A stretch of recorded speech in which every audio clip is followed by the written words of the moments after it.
If you do not understand these warnings that our founders knew when they laid go, and in George Washington's farewell address in 1796, I believe, I'm quoting him, religion and morality are indispensable supports. Reason and experience both forbid us to expect that national morality can prevail in exclusion of religious. They did it with the social gospel, replaced sin with systems, government control, to create policies to control us. But when you look to the state for your warmth and your shelter and your needs, you're turning away from God. You're turning away from God. And that's the point of this whole thing. Let's get into this. As it will be in the future, it was at the birth of man. There are only four things for certain since social progress began: that a dog returns to his vomit, and a sow returns to her mire, and a burnt fool's bandaged fingers goes wobbling back to the fire. And that after this is accomplished, and a brave new world begins, when all men are paid for existing, and no man pays for his sins. As surely as water will wet us, and as surely as fire will burn, the gods of the copybook headings with terror and slaughter return.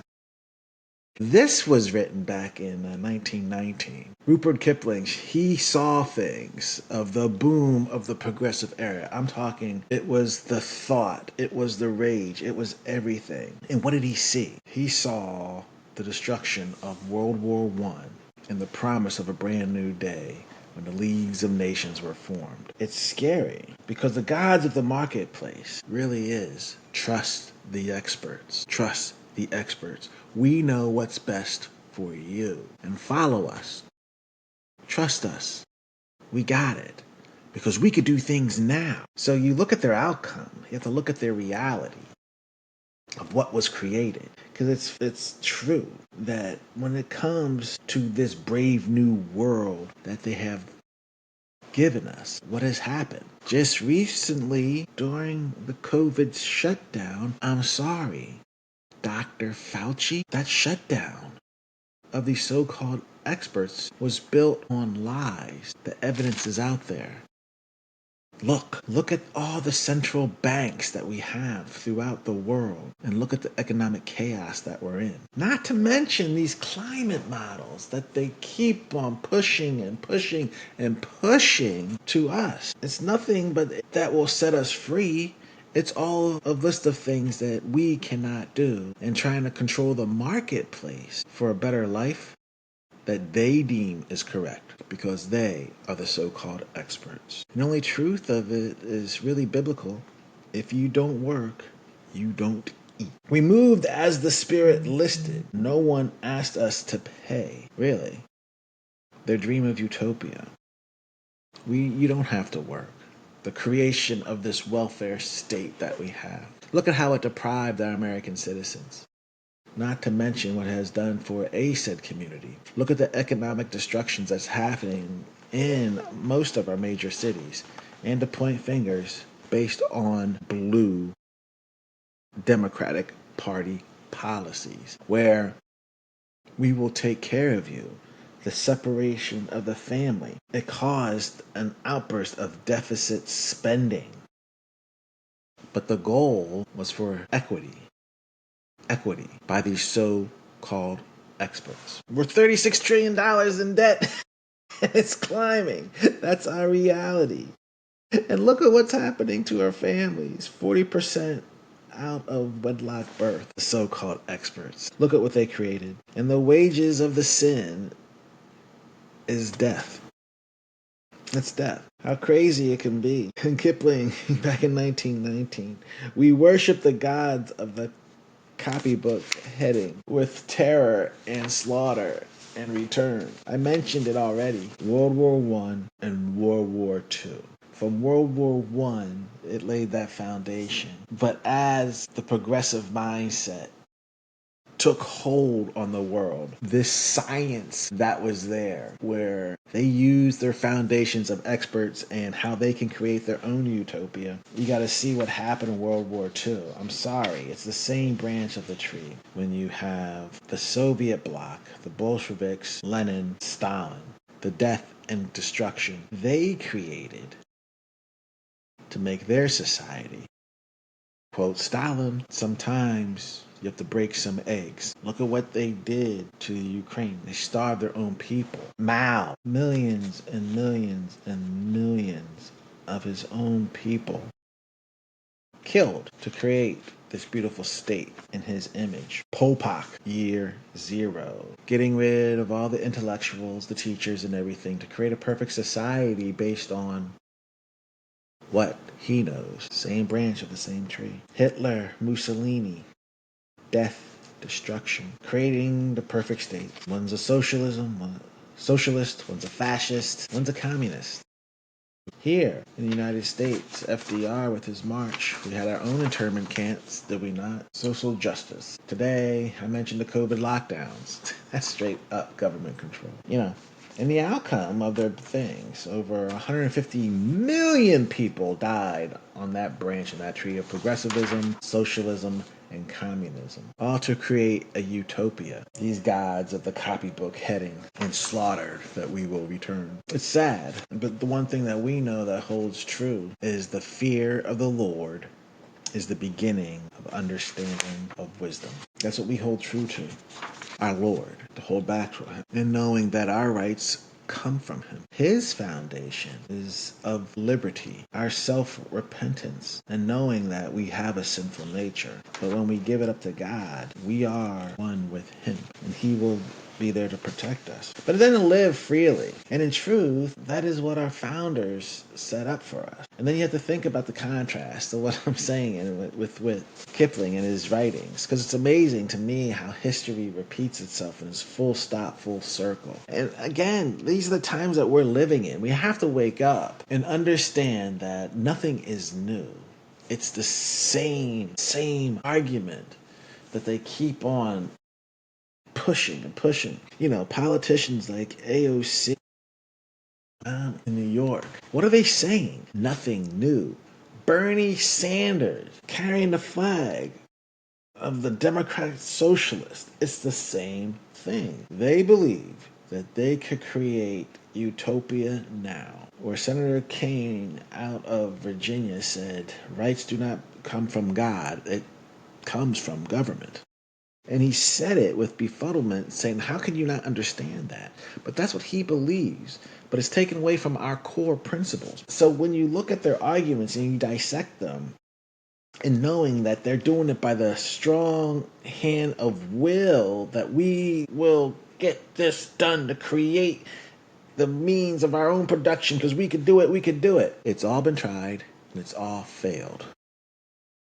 The God of the copybook headings. It's nothing new. And Kipling just hits you in the gut with it. And he does it in the second stanza. He was just like telling them, like, look, we were living in trees when they met us. They showed us each in turn that water would certainly wet us and fire will certainly burn. But we found them lacking in uplift, vision, and breadth of mind. So we left them to teach the gorillas while we followed the march of mankind.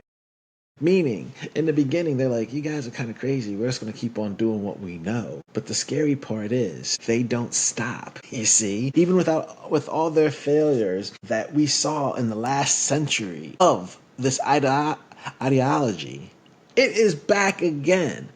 And even after the failure of this last administration, they're cold and they just deny that, hey, we could do it better. Even after the fact, if you look at the failed state of Venezuela today, it was not too long ago that it was a wealthy nation. But when that ideology and thought put in place in a short period of time, Their economy collapsed. You had people eating zoo animals to survive. And the corruption. And we're facing it today to fix it. Even today, people forget that, oh, well, that failed. If they just look at the island of Cuba and say, well, that was a prosperous nation, it was growing and everything, but now look at it. It's run by bureaucrats of the state system, and the people live in poverty. I think the stat is they live off of what, $15 a month? But people don't understand it because we moved as the Spirit listed. They never altered their pace, being neither cloud nor wind born like gods of the marketplace. But they always caught up with our progress, and presently word will come that a tribe had been wiped off of Icefield, and the lights of gone out in Rome. So what Rippling is saying is, even though mankind progresses, they are still there on our hip, speaking that we could change things and make it better. So here we are. It boggles my mind. It's keep on going back, but people don't know history, and that's why. So again, remember, our founders warned us about this, and it's going back to my principle and belief: the Bible, people. That's our home base. Remember, John Adams, 1798, with the writing of the Constitution. I'm a broken record. All these episodes, you should be able to say it out loud. Our Constitution was made only for a moral and religious people. It is wholly inadequate to the government of any other. What is the man saying?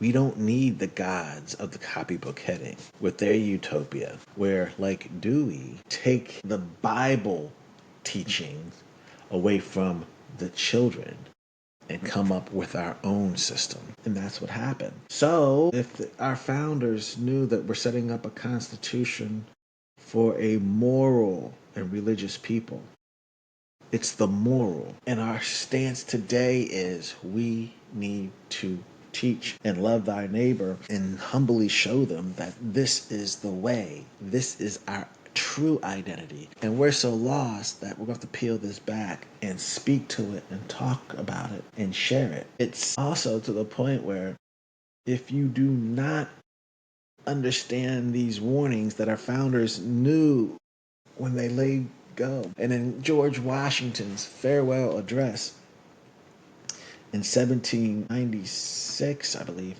I'm quoting him, religion and morality are indispensable supports. Reason and experience both forbid us to expect that national morality can prevail in exclusion of religious. So the gods of the marketplace separated us from this. They did it with the social gospel, replaced sin with systems, government control, to create policies to control us. But when you look to the state for your warmth and your shelter and your needs, you're turning away. You're turning away from God. And that's the point of this whole thing, because the gods of the copybook heading, they were the ones saying that they're the gods. The people that we are electing in government, they think that they can control the outcome of your life. That's when they start preaching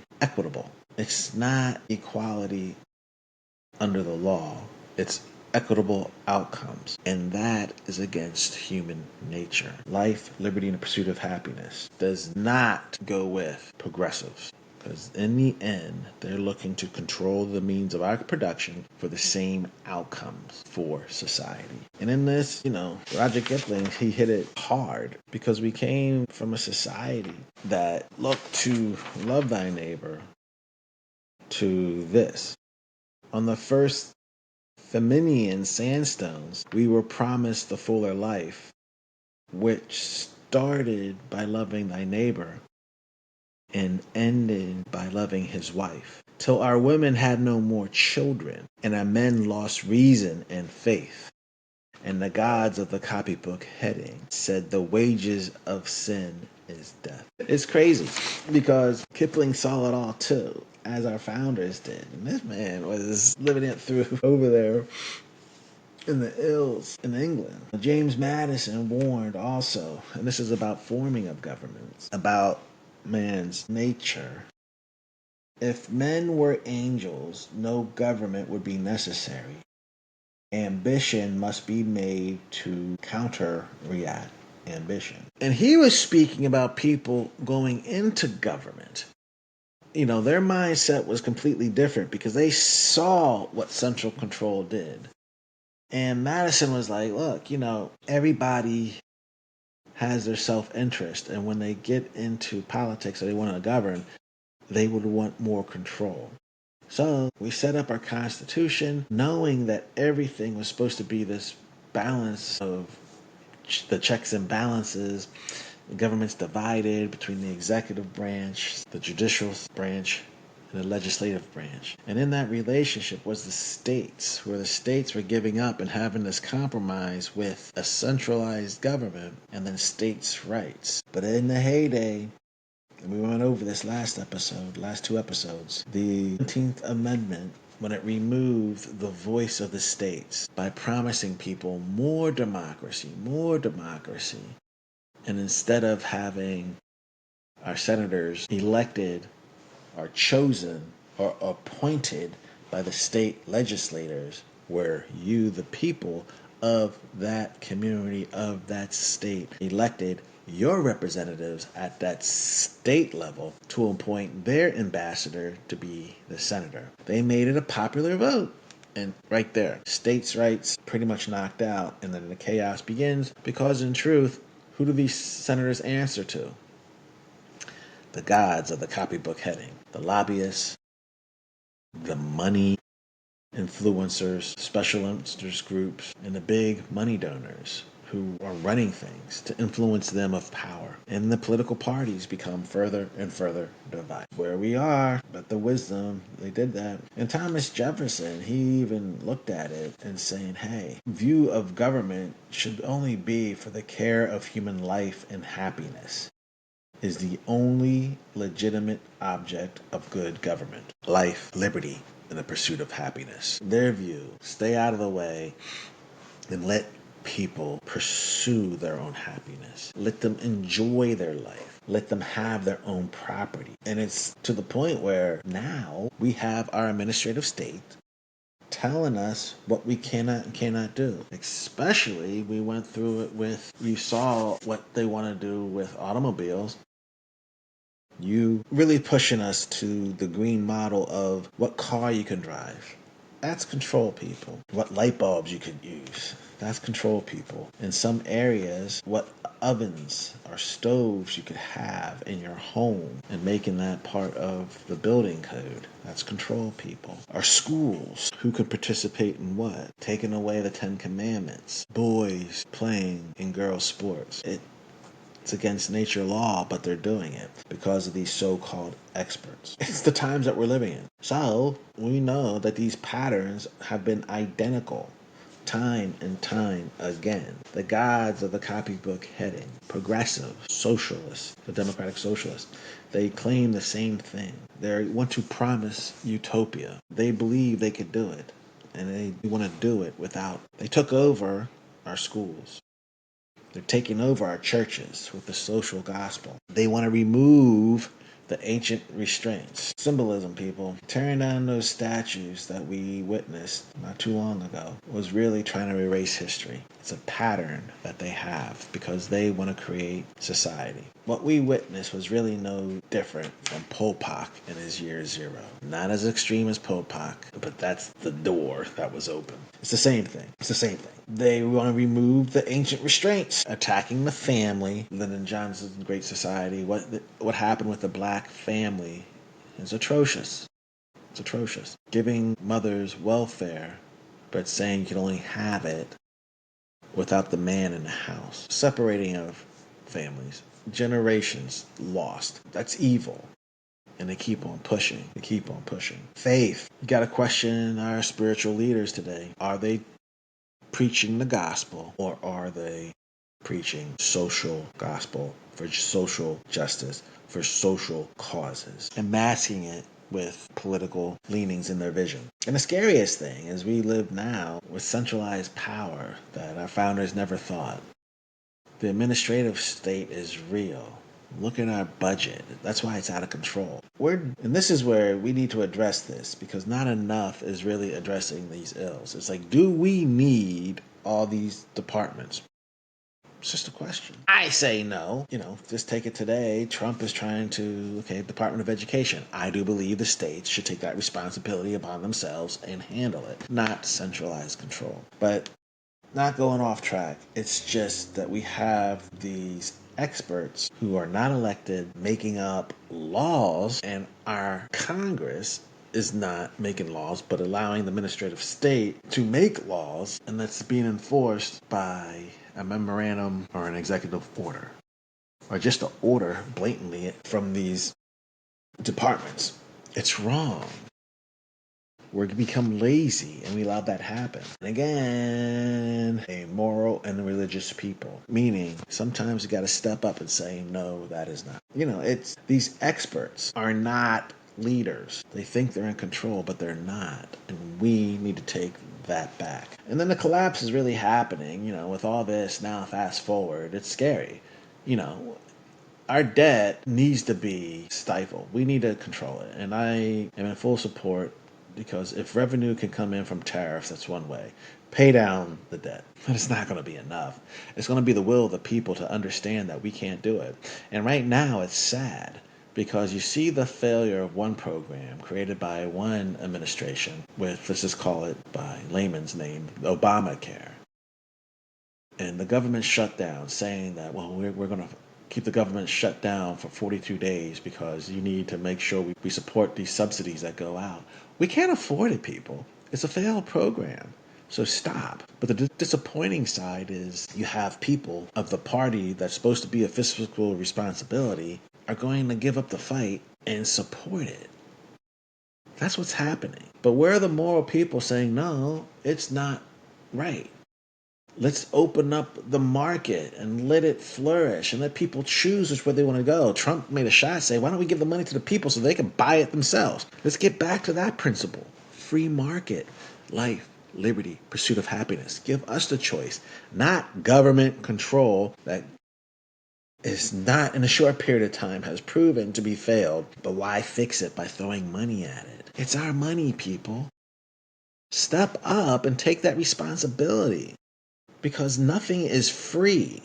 And if we don't address it and speak to it, it's going to keep on going. But most importantly, if we keep on electing these same people who go along and kick the can down the road, it's going to fail on us. Because this administrative state needs to be stifled. And that's the collapse from economics, from our moral conduct, and it's all literal. And behind it all is terror.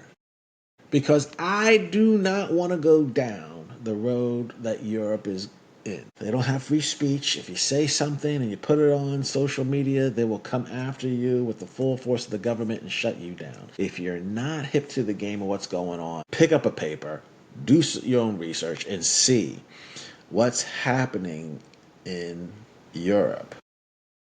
Our allies. J.D. Vance even made a shot out to them saying, this is what you're doing. You're not giving free expression a right. And they're not, because they don't want to be questioned. These experts that are in their governments are shutting down people who may dissent. And it's all over from their immigration policies, which is not immigration policies, it's migration that's happened over there, and it's taken over whole communities, and people are having enough, but they can't even speak up against it because the government will shut them down. And that's your big social planners or globalists, but it is happening. And their gods return anyway, the gods of the copyright heading. And to enforce all these policies is nothing but with terror, the strong hand of government, and slaughter by destroying the hopes of people. So, history. We saw it from the birth in the 1900s all the way through to the collapse of World War I. Then from there, it doubles down. We had in this country a reprieve of a slowdown with Coolidge. But then, hey, the Great Depression happened. Look, I guess our social planners couldn't figure it out.